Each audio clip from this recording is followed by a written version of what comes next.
Hi and welcome back to another quick guide. Today, I'll teach you how to find out what games your PC can run. Checking your PC specs to see if a game is compatible is the best way to know which parts may need upgrading, especially since high-end games require more advanced hardware. And here's a clear step guide to finding out what games your Windows 11 PC can run. First, turn on your PC and log in to Windows 11. Click the Start menu and open the settings. Go to the System, About, check your processor, the CPU information, look at your installed RAM amount. Scroll down and note whether your system is 64-bit.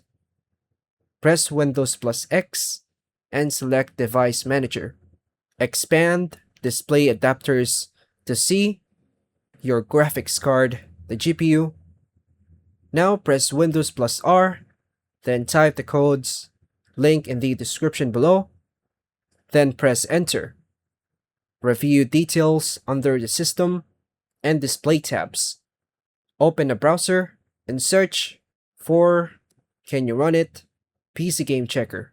Enter the game title you want to play, then click Can You Run It?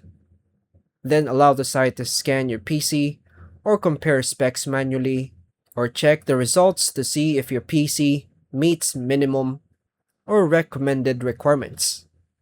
Tip: if your PC barely meets the requirements, lowering graphics settings can help games run smoother. And that's all for now, folks. Thank you for watching.